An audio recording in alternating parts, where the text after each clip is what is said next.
नमस्कार दोस्तों, मैं सूर्य प्रकाश शिक्षालय के मंच पर दैनिक घटना चक्र की महत्वपूर्ण घटनाओं को लेकर पुनः उपस्थित हुआ हूं और आज हम लोग 30 जुलाई के महत्वपूर्ण घटना चक्र के बारे में जानकारी प्राप्त करेंगे। तो चलिए, आज सबसे एक बहुत महत्वपूर्ण आज का एक समाचार है, न्यूज़ है कि प्रधानमंत्री नरेंद्र मोदी की अध्यक्षता में हुई केंद्रीय मंत्रिमंडल की बैठक में नई शिक्षा नीति को मंजूरी दे दी गई है। इससे पहले शिक्षा नीति किस वर्ष लाया गया था? पहला सवाल है आज का कि जो नई शिक्षा नीति को मंजूरी दी गई है 2020 में, तो इससे पहले शिक्षा नीति कब लाया गया था? तो इसका उत्तर है 1986 में। अब देखिए, नई शिक्षा नीति लागू कर दी, मतलब मंजूरी दे दी गई है कैबिनेट के द्वारा, अब लागू भी हो जाएगी। तो बहुत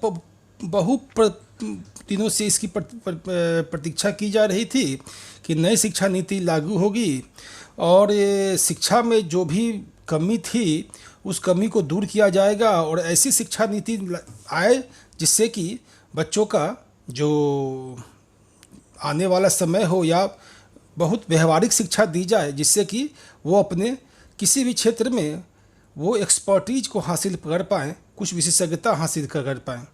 तो यहाँ हम नई शिक्षा नीति का विश्लेषण करेंगे अभी कि शिक्षा नीति को 34 वर्ष बाद मंजूरी प्रदान की गई, यानी इससे पहले 1984 में शिक्षा नीति लागू की गई थी और ये नई शिक्षा नीति 34 वर्ष बाद आई है। और 2020 की जो शिक्षा नीति है, 2020 की जो शिक्षा नीति है, जिसमें सबसे महत्वपूर्ण बदलाव किया गया है कि मानव संसाधन विकास मंत्रालय का नाम बदलकर शिक्षा मंत्रालय कर दिया गया है, सबसे महत्वपूर्ण परिवर्तन। और देखिए, ये जो नई शिक्षा नीति आई है, इसके लिए इसरो के पूर्व अध्यक्ष के कस्तूरी रंगन की अध्यक्षता वाली समिति ने पिछले वर्ष मानव संसाधन विकास मंत्री रमेश पोखरियाल निशंक को शिक्षा नीति का मसौदा प्रस्तुत किया था। यानी के कस्तूरी रंगन की अध्यक्षता में जो समिति गठित की गई थी, उसने अपनी रिपोर्ट मानव संसाधन विकास मंत्री को प्रस्तुत कर दिया था और इसी जो कस्तूरी रंगन समिति के प्रतिवेदनों के आधार पर नई शिक्षा नीति का निर्माण किया गया है। अब ये नई शिक्षा नीति है क्या, थोड़ा समझ लेते हैं क्या क्या इसमें बदलाव किया गया है। तो जो स्कूली फॉर्मेट है, जो पढ़ाई का स्कूली फॉर्मेट है, यानी 10+2, स्कूल में हम लोग 10+2 10वीं तक, उसके बाद 11वीं 12वीं करते हैं, तो उसको पूरी तरह से ख़त्म कर दिया गया है। इस नई शिक्षा नीति में स्कूली फॉर्मेट में 10+2 का जो प्रावधान था उसको पूरी तरह से ख़त्म कर दिया गया है और इसको अब 5+3+3+4 फॉर्मेट में ढाला गया है। अब ये 5 जो 5 साल, 3 साल फिर 4 साल, ये 4 स्टेज में स्कूली शिक्षा प्रदान की जाएगी। और जो पहला 5 वर्ष है, जिसको हम लोग फाउंडेशन स्टेज कहते हैं, जिसमें प्री प्राइमरी का 3 साल और कक्षा 1 और कक्षा 2 को शामिल किया है। पहले स्टेज में हम लोग किसको शामिल किए हैं? फर्स्ट स्टेज में तो प्री प्राइमरी के 3 साल और कक्षा 1 और कक्षा 2 को शामिल किया गया है। उसके बाद देखिए, अगले स्टेज में 3 साल में कक्षा 3 से लेकर 5 को शामिल किया गया है। उसके बाद पुनः 3 साल के में 6ठी 7वीं और 8वीं को शामिल किया गया है। और फिर पुनः जिसको हम लोग माध्यमिक अवस्था कहते हैं, उसमें 4 साल उसके लिए प्रदान किया गया है, 4 साल, जिसमें 9वीं से लेकर 12वीं कक्षा को शामिल किया गया है। और ये जो महत्वपूर्ण परिवर्तन एक और क्या किया गया, यहाँ देख लीजिए कि कक्षा 9वीं से 12वीं तक जो स्कूलिंग थी, तो उसमें पहले सभी +2 तक सभी विषयों को पढ़ना अनिवार्य था, तो लगभग अब उसमें थोड़ा चेंज किया गया है और 9वीं क्लास से ही कला, वाणिज्य, विज्ञान स्ट्रीम को कठोरता से पालन नहीं होगा। और जो छात्र जो पाठ्यक्रम पढ़ना चाहते हैं, विज्ञान लेना चाहते हैं, वाणिज्य लेना चाहते हैं या कला लेना चाहते हैं, तो वो 9वीं से ही शुरू हो जाएगा। इसकी व्यवस्था वर्तमान शिक्षा नीति में 11वीं से थी। 11वीं से अपने आप स्ट्रीम को चेंज कर सकते थे 11वीं से। अब इस बार 9वीं से ये व्यवस्था कर दी गई कि छात्र अपने कुछ विशेषज्ञता हासिल करे, है ना। अब क्या है, अगला जो नई शिक्षा नीति का एक महत्वपूर्ण और क्या इसमें नीतियां बनाई गई हैं, तो जो बोर्ड की परीक्षाएं होंगी वो अनुप्रयोग पर आधारित होगी, यानी ज़्यादा प्रैक्टिकल होगा और अधिक व्यवहारिक होंगी, है ना। और जो परीक्षा है उसको दो भागों में बांटा जाएगा, जो प्रश्नों को वस्तुनिष्ठ वस्तुनिष्ठ और विषयनिष्ठ, यानी ऑब्जेक्टिव और सब्जेक्टिव, है ना, उसको बराबर का महत्व दिया जाएगा। पहले का जो शिक्षा नीति है उसमें वस्तुनिष्ठ को ज़्यादा महत्व नहीं था, विषयनिष्ठ को अधिक दिया गया था महत्व, यानी सब्जेक्टिव को अधिक महत्व था। इस बार कहा गया है कि वस्तुनिष्ठ और विषयनिष्ठ, सब्जेक्टिव और ऑब्जेक्टिव दोनों का बराबर उसका उपयोगिता होगी। अब देखिए, उच्च शिक्षा में भी बहुत परिवर्तन किया गया है।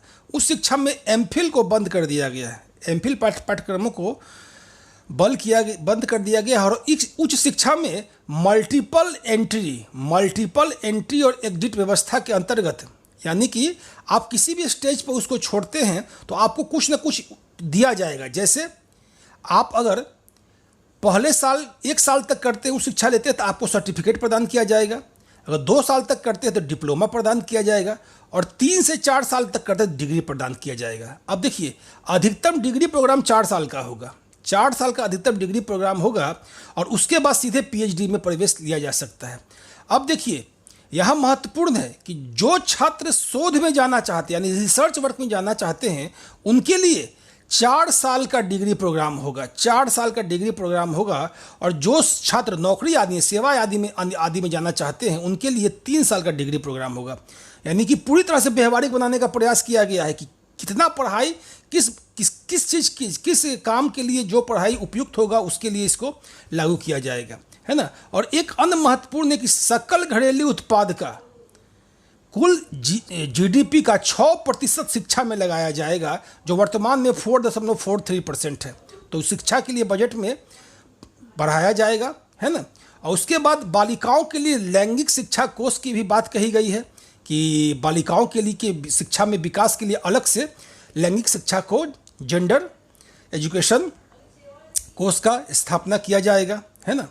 और यहाँ एक और महत्वपूर्ण बात है कि शिक्षा का माध्यम 5वीं कक्षा तक मातृभाषा, क्षेत्रीय भाषा और घर की भाषा होगी। यानी कि 5वीं कक्षा तक छात्र चाहे तो वो अपनी मातृभाषा में, क्षेत्रीय भाषा में या अपने स्थानीय भाषा में शिक्षा ग्रहण कर सकता है ना। तो हम लोग जानते हैं कि 1986 की जो शिक्षा नीति है उसको 1992 में कुछ संशोधित किया गया था, लेकिन नई शिक्षा नीति आज 2020 में उसको कैबिनेट की मंजूरी मिल गई, और संभावना है कि अगले शैक्षणिक वर्ष से इसे लागू भी कर दिया जाएगा। तो ये एक महत्वपूर्ण आज का प्रश्न है, आज महत्वपूर्ण घटना है, जिसका हम लोगों ने विश्लेषण से काफ़ी विस्तार से विश्लेषण किया है ना। अब देखिए, दूसरा सवाल आज का सेकंड क्वेश्चन क्या है। भारतीय नौसेना में बहुउपयोगी, है ना, बहुउपयोगी MH-60 रोमियो सी हॉक हेलीकॉप्टर को किस देश से मिलने वाला है। यानी MH-60 रोमियो सी हॉक हेलीकॉप्टर भारत को किस देश से मिलने वाला है, तो यहाँ उत्तर होगा अमेरिका से मिलने वाला है। ये बहुत महत्वपूर्ण है हेलीकॉप्टर। अब अमेरिका यह हेलीकॉप्टर भारत को जल्द देने का ऐलान किया है। कहा कि वर्ष 2021 की शुरुआत में इसको भारत के नौसेना बेड़े में शामिल कर लिया जाएगा। और इस हेलीकॉप्टर का निर्माण किसने किया है, तो हेलीकॉप्टर का निर्माण लॉकहीड मार्टिन कंपनी ने किया है, अमेरिका की। और ये सौदा पूरे 14,000 करोड़ रुपए का सौदा है ना। और ये हेलीकॉप्टर जो है हिंद महासागर क्षेत्र में चीनी पनडुब्बियों की बढ़ती सक्रियता को, उसके लिए काफ़ी महत्वपूर्ण है। उसकी बढ़ती शक्ति को रोका जा सकता है इस हेलीकॉप्टर पनडुब्बियों की। नौसेना जो समुद्र के अंदर पनडुब्बियों की शक्ति बढ़ती जा रही है चीनी क्षेत्र में, उसको इस पर नियंत्रित किया जा सकता है ना। अब देखिए, अगला सवाल है आज का, सचिन पायलट के स्थान पर किसे राजस्थान प्रदेश कांग्रेस का अध्यक्ष बनाया गया। देखिए, बहुत चर्चा में है अभी राजस्थान। वहाँ मुख्यमंत्री, पहले उप मुख्यमंत्री थे सचिन पायलट, और प्रदेश कांग्रेस अध्यक्ष भी थे, है ना। और विवाद हुआ मुख्यमंत्री से, उन्होंने अलग गुट बनाया नहीं, लेकिन वो पूरी तरह से विद्रोही मुद्रा में आ गए हैं, और अभी मुख्यमंत्री राज्यपाल में विवाद भी चल रहा है, तो मैं एक वीडियो राजस्थान पर भी बनाऊंगा, जो आपको मैं चर्चा में करूंगा कि राजस्थान संकट, दल बदल विरोधी कानून, राज्यपाल की क्या शक्तियां हैं, विधानसभा अध्यक्ष की क्या शक्तियां, उसके बारे में डिटेल में मैं चर्चा करूंगा। तो आज अभी किसे बनाया गया है, तो यहाँ इसका उत्तर होगा कि राजस्थान के अभी वर्तमान जो शिक्षा मंत्री है गोविंद सिंह को बनाया गया है नया प्रदेश कांग्रेस अध्यक्ष। तो यहाँ आंसर ए होगा, आंसर इसमें ए होगा, है ना। अगला सवाल हम लोग आते हैं, और ये जो गोविंद सिंह है, ये राजस्थान कांग्रेस कमेटी के 29वें अध्यक्ष बने हैं, 29वें अध्यक्ष बने हैं। अब अगला सवाल है कि हीरो ओपन प्रतिस्पर्धा किस खेल से संबंधित है। हीरो ओपन, तो ये महत्वपूर्ण है, ये गोल्फ से संबंधित है, ये गोल्फ से संबंधित है। और इस प्रतियोगिता में जो हीरो कंपनी भारतीय कंपनी है, और ये पहली बार हुआ है कि कोई भारतीय कंपनी यूरोप के किसी पेशेवर गोल्फ प्रतियोगिता को पूरी तरह से प्रायोजित किया है। यह महत्वपूर्ण है, और इसमें इनामी राशि है 10 लाख यूरो, 10 लाख यूरो। इसमें इनामी राशि कितनी है, तो 10 लाख यूरो है। और एक भारतीय गोल्फर शुभंकर शर्मा इस प्रतियोगिता में भाग भी लेंगे, इस प्रतियोगिता में भाग भी लेंगे। और अगला सवाल है कि किस देश ने पाम ऑयल के इस्तेमाल में कमी को देखते हुए नारा दिया कि पाम ऑयल खुदा का तोहफा है। जानते हैं आप लोग, पाम ऑयल का सबसे अधिक उत्पादन मलेशिया करता है, तो इसमें आंसर मलेशिया होगा ए।